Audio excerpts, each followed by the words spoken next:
모두 가족 여러분, 오늘은 목요일입니다. 하나님을 위해서 모두 헌신하고 계신가요? 아마도 각자 나름대로 하나님께 헌신하고 계실 거예요. 그렇다면 성경은 우리에게 어떤 헌신을 요구할까요? 그 답이 바로 오늘 본문에 있어요. 그래서 오늘 묵상을 잘 들어보시면 하나님께서 우리에게 어느 정도의 헌신을 요청하시는지를 아실 수 있을 거예요. 그러면 오늘도 묵상에 잘 참여해 주시고요. 꼭 댓글로 무엇을 느꼈는지를 나눠주세요. 그리고 이 묵상을 나눴으면 하는 사람에게 공유해 주시고요. 오늘도 좋아요와 구독 잊지 말아주세요. 아셨죠? 그러면 오늘 본문인 느헤미야 11장 듣고 올게요. 제11장. 백성의 지도자들은 예루살렘에 거주하였고 그 남은 백성은 제비 뽑아 10분의 1은 거룩한 성 예루살렘에서 거주하게 하고 그 10분의 9는 다른 성읍에 거주하게 하였으며 예루살렘에 거주하기를 자원하는 모든 자를 위하여 백성들이 복을 빌었느니라. 이스라엘과 제사장들과 레위 사람들과 느디님 사람들과 솔로몬의 신하들의 자손은 유다 여러 성읍에서 각각 자기 성읍, 자기 기업에 거주하였느니라. 예루살렘에 거주한 그 지방의 지도자들은 이러하니 예루살렘에 거주한 자는 유다 자손과 베냐민 자손 몇 명이라. 유다 자손 중에는 베레스 자손 아다냐이니 그는 우시아의 아들이요 스가랴의 손자요 아마랴의 증손이요 스바디아의 현손이요 마할랄렐의 오대손이며 또 마아세야니 그는 바룩의 아들이요 골호세의 손자요 하사야의 증손이요 아다야의 현손이요 요아립의 오대손이요 스가랴의 육대손이요 실로 사람의 칠대손이라. 예루살렘에 거주한 베레스 자손은 모두 468명이니 다 용사였느니라. 베냐민 자손은 살루이니 그는 무슬람의 아들이요 요엣의 손자요 부다야의 증손이요 골라야의 현손이요 마아세야의 오대손이요 이디엘의 육대손이요 여사야의 칠대손이며 그 다음은 갑배와 살레 등이니 모두 928명이라. 시그리의 아들 요엘이 그들의 감독이 되었고 하스누아의 아들 유다는 버금이 되어 성읍을 다스렸느니라.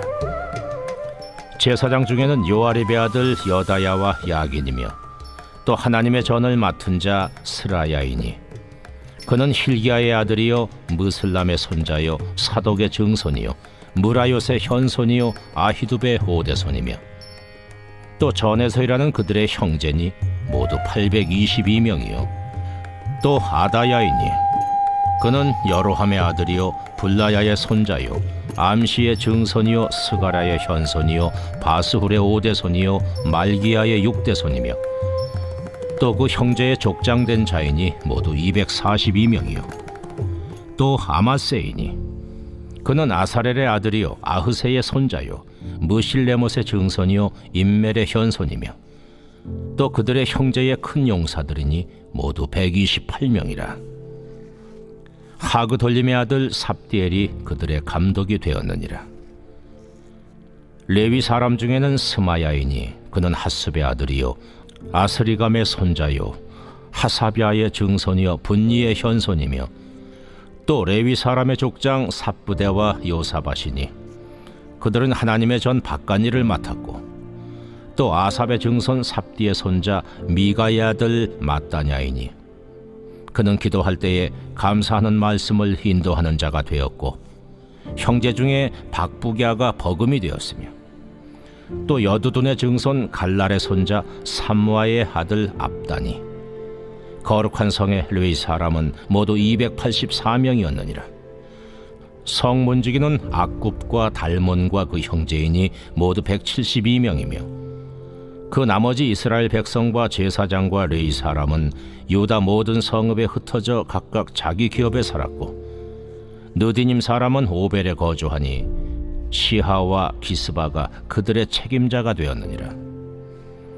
노래하는 자들인 아삽 자손 중 미가의 현손 마따냐의 증손 하사비아의 손자 바니의 아들 우시는 예루살렘에 거주하는 레위 사람의 감독이 되어 하나님의 전 일을 맡아 다스렸으니 이는 왕의 명령대로 노래하는 자들에게 날마다 할 일을 정해 주었기 때문이며 유다의 아들 세라의 자손 곧 무세사벨의 아들 부다히아는 왕의 수하에서 백성의 일을 다스렸느니라.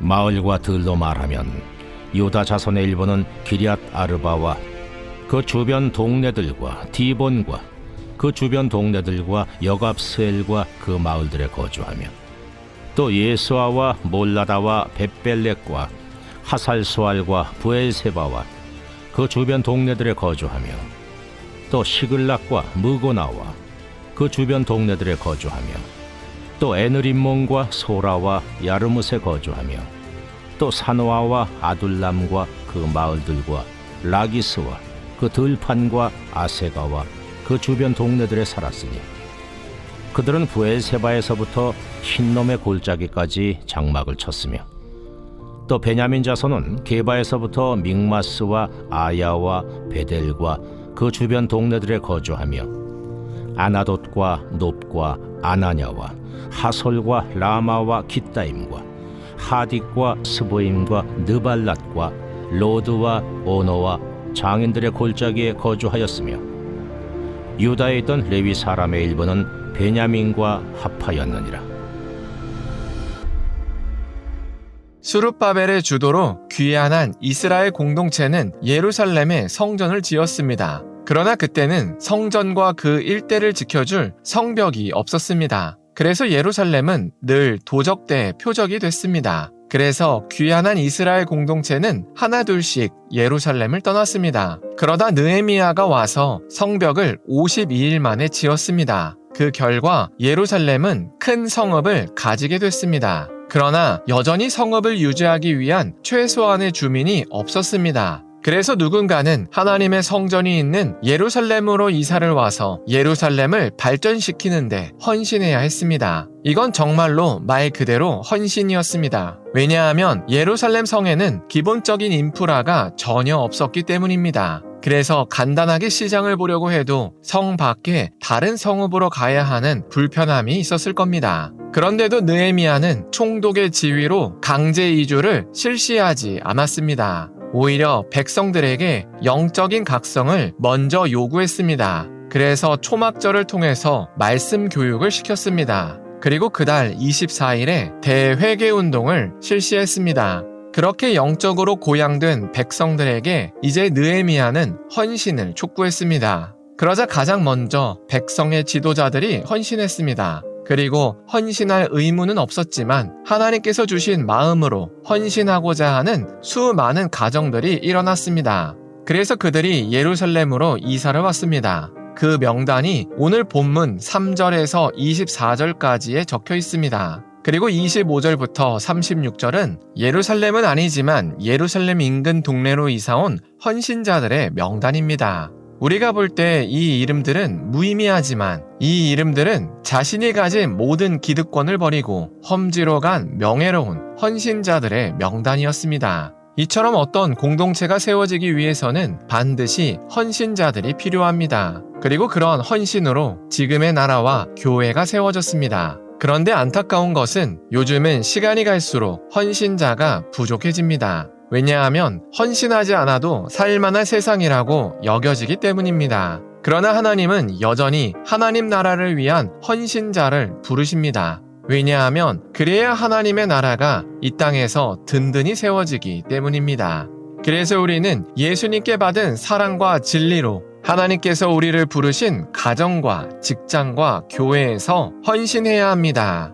그래서 때로는 알면서도 손해보고 때로는 알면서도 다수와 다른 목소리를 내야 합니다. 그러나 우리도 이렇게 헌신하기 전에 오늘 본문처럼 영적인 각성을 먼저 해야 합니다. 그렇지 않으면 하나님을 위한 헌신이 짐처럼 느껴지기 때문입니다. 그래서 우리는 늘 우리가 받은 하나님의 사랑을 생각해야 합니다. 우리가 지금처럼 언제든지 하나님의 이름을 부를 수 있게 된 것은 거저 얻어진 은혜가 아닙니다. 우리와 같은 죄인들을 위해서 자신의 친아들을 십자가에 내어주신 하나님의 눈물이 있었습니다. 이렇게 우리는 갚을 수 없는 은혜를 받았습니다.